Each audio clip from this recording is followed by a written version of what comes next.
लाल किले पर हुए धमाके में जिन लोगों ने जान गंवाई, किसको कितना डेथ क्लेम मिलेगा? आइए दोस्तों जानते हैं। नमस्कार, मेरा नाम है दीपक साहू। मैं हूं एक सर्टिफाइड फाइनेंशियल कंसल्टेंट और यहाँ हम बात करते हैं इंश्योरेंस और इन्वेस्टमेंट की। लाल किले पर हुए धमाके में लगभग 11 लोगों ने जान गंवाई, जिसमें से तकरीबन 5 लोगों ने लाइफ इंश्योरेंस ले रखा था। लेकिन किसने कितना ले रखा था और कितना क्लेम मिलेगा, आइए आज उसी पर बात करते हैं। कुछ लोगों ने, लगभग 3 से 4 लोगों ने 2 लाख, 3 लाख, 4 लाख, 5 लाख तक की पॉलिसी ले रखी थी। तो क्या होगा? उनका क्लेम गया LIC में या जिस कंपनी से उन्होंने ले रखा था, और उन्हें 3 लाख, 2 लाख या 4 लाख या 5 लाख उनके परिवार को मिल गया। एक व्यक्ति ने, सिर्फ एक व्यक्ति ने एक ऐसी पॉलिसी करा रखी थी 5,000 रुपए महीने की, जिसमें अब जो उन्हें क्लेम मिलेगा, उसके परिवार को जो क्लेम मिलेगा वो कुछ इस तरह से मिलेगा कि 20 लाख रुपए उसे पहले ही मिल जाएंगे। 1-1 लाख रुपए अगले 21 साल तक आएंगे, क्योंकि 25 साल की उसकी पॉलिसी थी और 4 साल वो प्रीमियम जमा कर चुका था। तो अगले साल तक 1-1 लाख रुपए आने वाला है। 20 लाख अभी मिल जाएगा। और जब 25 साल, यानी अभी 21 साल और पूरे होंगे, 4 साल हो चुके हैं, 21 साल पूरे और होते ही उसे लगभग 20 से 22 लाख, 25 लाख रुपए मेच्योरिटी के रूप में और मिलेंगे। तो क्या होगा? उसकी फैमिली को किसी के आगे हाथ फैलाना पड़ेगा, या कहीं नौकरी करनी पड़ेगी उसकी वाइफ को? क्या उसके बच्चों को स्कूल छोड़ना पड़ेगा? नहीं। तो अगर कोई कहता है कि ये 5,000 रुपए कहाँ वेस्ट कर रहे हो इंश्योरेंस में लगा के, इन्वेस्टमेंट करनी चाहिए इसकी, तो SIP करनी चाहिए, म्यूचुअल फंड में डालना चाहिए, कमेटी में डालना चाहिए, वहां पैसे ज्यादा बन जाते। अगर वो ये भी समझदारी दिखा देते ये व्यक्ति भी, तो क्या होता? ये 5,000 रुपए म्यूचुअल फंड में लगे होते। कितना पैसा मिल जाता? 5,000, 10,000, 15,000, 20,000। समझ रहे हो आप दोस्तों? लेकिन इस व्यक्ति ने जो ये इंश्योरेंस लिया, आज उस एक फैसले की वजह से उसका पूरा परिवार उसके ना होने पर भी कोई दिक्कत परेशानी में नहीं आ रहा। उसके बच्चे वैसी ही लाइफ जिएंगे, शायद उससे अच्छी, जितना वो कमाता था। अक्सर मैं लोगों को देखता हूँ जब इंश्योरेंस की बात आती है, हालांकि वो सबको पता है कि इंश्योरेंस कितना जरूरी है और कितना महत्वपूर्ण है, फिर भी जब भी इंश्योरेंस की बात आती है, लोग टाल देते हैं, अपनी जिंदगी में सबसे पीछे रखते हैं। किसी के घर में कोई फंक्शन है, किसी के साले की शादी है, किसी के पैर में चोट लग गई है, किसी के बच्चे के स्कूल की फीस जमा करानी है, इसीलिए वो अभी इंश्योरेंस नहीं कर सकता। किसी के घर में अभी फ्रिज आया है, टीवी आया है, इसलिए वो इंश्योरेंस नहीं कर सकता। अभी हम छुट्टी मनाने जा रहे हैं, इसलिए इंश्योरेंस नहीं कर सकता। अभी मैं गाड़ी लेने का प्लान कर रहा हूँ, मैं बिजनेस करने का प्लान कर रहा हूँ, इसलिए अभी इंश्योरेंस नहीं ले सकता। बाद में देखेंगे जी क्या होगा। क्या हमें पता है कि आज हम जिस रोड पे खड़े हैं वहां पर बम फटने वाला है? उनको पता था? क्या हमें पता है कि अभी मुझे हार्ट अटैक आने वाला है? क्या मुझे ये पता है कि आज मैं ऑफिस से निकल के घर तक जाते समय मैं घर तक पहुंच पाऊंगा कि नहीं? कल ले लेंगे जी, अगले महीने देखेंगे, दिवाली पर देखेंगे, शादी हो जाए साली की तब देखेंगे। कुछ लोग तो ऐसे भी होते हैं, मैंने मतलब कि शादी, उन्होंने इंश्योरेंस का प्लान बनाया, मेरे से समझ के गए प्लानिंग, लेकिन उसके बाद क्या होता है कि जी हम 3 महीने बात करेंगे, इस महीने तो मेरे साले की शादी है, इसके शादी के बाद देखते हैं। शादी के बाद क्या होता है? मतलब उनके पास इतना ही बजट है, या तो वो साले की शादी पे खर्च कर सकते हैं, या फिर अपने बच्चे के लिए एक अच्छा फ्यूचर प्लान कर सकते हैं, इंश्योरेंस ले सकते हैं, इन्वेस्टमेंट कर सकते हैं। लेकिन उसमें भी वो साले की शादी को ज्यादा महत्व देते हैं, प्रायोरिटी उसे दे देते हैं।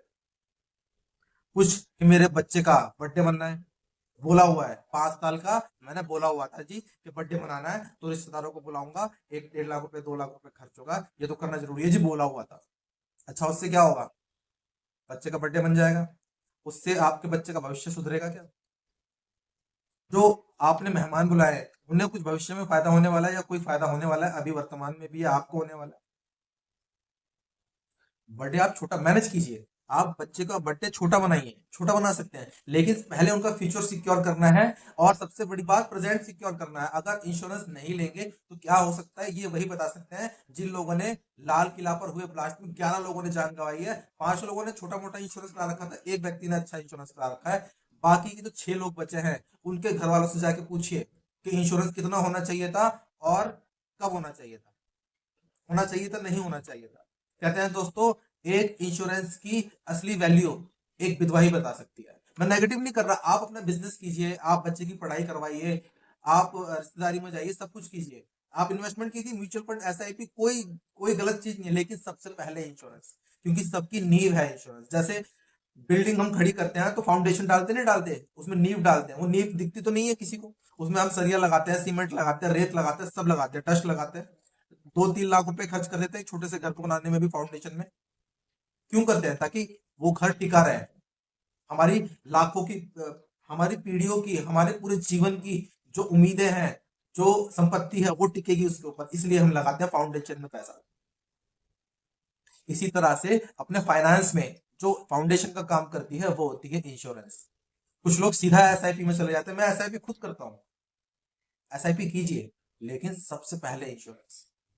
अगर इंश्योरेंस नहीं है और 1 साल 2 साल 4 साल में आपके साथ कोई मिस हैपनिंग हो जाती है, तो आपके बच्चों का क्या?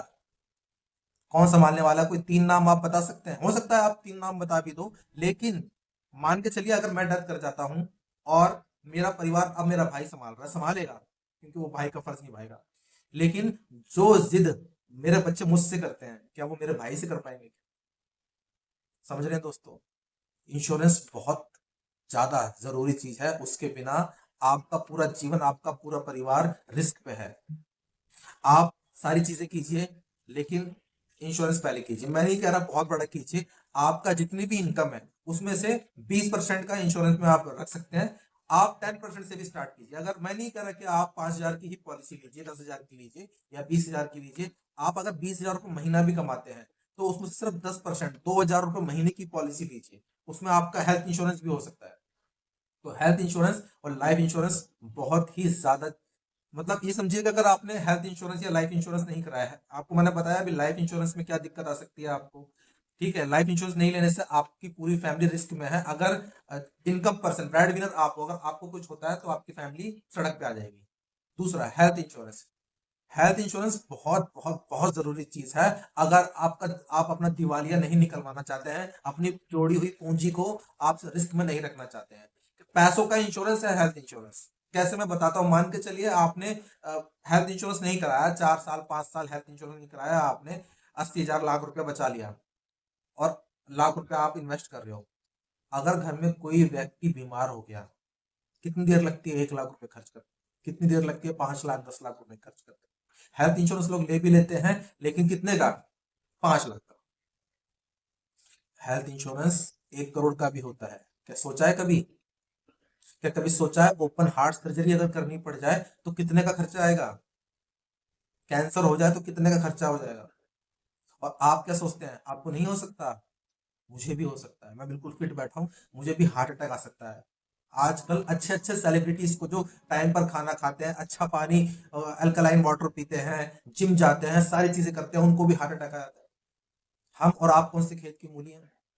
इसीलिए हेल्थ इंश्योरेंस करा के रखिए। आपके पैसे भले ही, पैसे हैं आपके पास, उस पैसे को सेव करने के लिए हेल्थ इंश्योरेंस जरूरी है। क्योंकि अगर हेल्थ इंश्योरेंस नहीं है और कोई मेजर प्रॉब्लम हो गई आपको, आप एडमिट होते हो, 10 लाख 5 लाख 7 लाख कहाँ चला जाता है कोई पता नहीं लगता।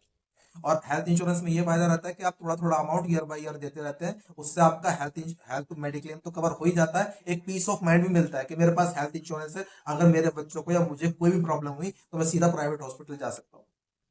बहाने मत बनाइए दोस्तों, बहाने हर चीज के हैं। आप सस्ता ढूंढिए, आप कम खर्च कीजिए, आप बर्थडे में सस्ता कर लीजिए, आप कपड़े सस्ते पहन लीजिए, ठीक है, लेकिन ये जो बुनियादी चीज है, इसमें आप कोताही मत बरतिए, वरना आपको बहुत ज्यादा मेजर प्रॉब्लम आने वाली है। और रही बात इन्वेस्टमेंट की, एसआईपी कीजिए, जरूर कीजिए, लेकिन पहले अपना बेसिक खड़ा कीजिए। ठीक है, अपना हेल्थ इंश्योरेंस और लाइफ इंश्योरेंस सबसे पहले लीजिए, उसके बाद आप आगे बढ़िए, और उसके बाद भी आप आगे बढ़ सकते हैं, ऐसा नहीं है कि आप आगे नहीं बढ़ेंगे। कुछ लोग ये बहाना देते हैं कि भाई मेरे पास टाइम नहीं है, मैं जॉब ऐसी करता हूँ या मेरा काम ऐसा है कि मेरे पास टाइम नहीं है। आप एक बात बताइए, कोई भी व्यक्ति, उसकी प्रतिदिन की अगर हम दिहाड़ी निकालते हैं, चाहे वो कोई भी एमएनसी में काम करता हो या दिहाड़ी मजदूर हो, 1,000 रुपए होगी, 1,500 होगी, 2,000 होगी।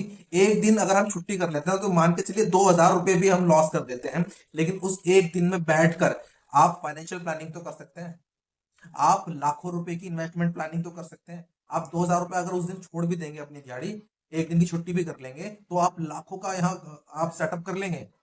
उससे एक कंटिन्यू आपकी सेविंग स्टार्ट हो जाएगी। अगले दिन से आप सेविंग करेंगे तो उसमें आप लाखों रुपए इंटरेस्ट भी तो पाएंगे, है कि नहीं?